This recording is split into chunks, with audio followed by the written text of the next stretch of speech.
name's Jack Hoyle, and my dad and mother are credited as being the founders of the motorcycle rally.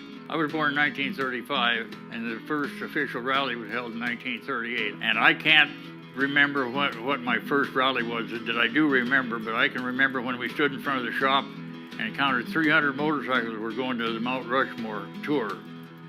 And that was awesome. Nobody had ever seen 300 motorcycles together. It was highway patrol out in the lead, pickup in the back to catch any stragglers, and that was awesome. 300 motorcycles. Now there's that many parked around any bar, and it is awesome. When I was a little boy in my dad's motorcycle shop here, he was an Indian dealer, and they had posters and stuff on he'd tack them up on the wall from the Indian company. They ruled a half mile in those years. They had a famous Indian wrecking team, they called them. And here's guys like Bill Tooman and Bobby Hill, the best rider in the nation. They'd show up here and come back in my dad's motorcycle shop and might work on their motorcycle all night long. But here I was just a little kid, and my heroes were right here in my own dad's shop.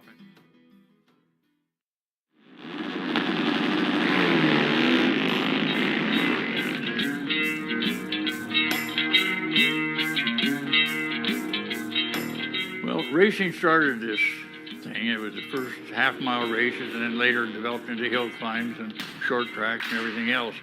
But competition is the reason for having this whole thing. The short story is, Pappy Hoyle would say to the young guys, if you think you're any good on that motorcycle I just sold you, you come back here the first week of August and we'll have races in the field back here.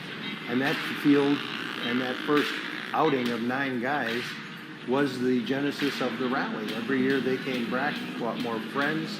The races became a little bit bigger. By gosh, now for the 77 years that the rally has gone on, the races have been a very big part of it. Flat track racing is the original extreme sport in America. And the young guys that do the flips on their bicycles are going to start watching those guys at 110 miles an hour going around a half mile and say, wow, that works. I think racing is the absolute core of the rally, racing and riding in the hills.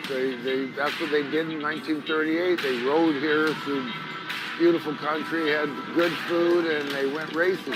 And they didn't have bands, and they didn't have big light shows. They rode motorcycles. But I tell people, I'd rather lose a race out here at Sturgis Rally, the rally and races, than win anywhere else in the world.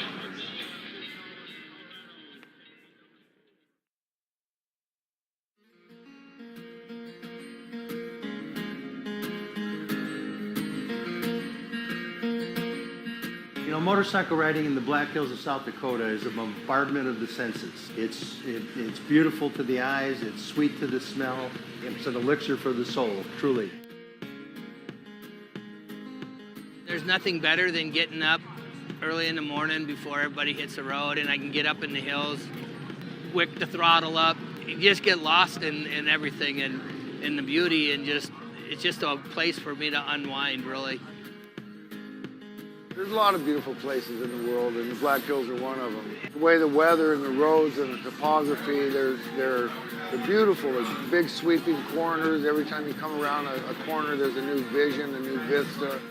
Pappy Hoyle was known for taking in guys that were driving cross country after World War II. There was no VA in those days. Those guys came home from Europe. Shell shock was the term in those days.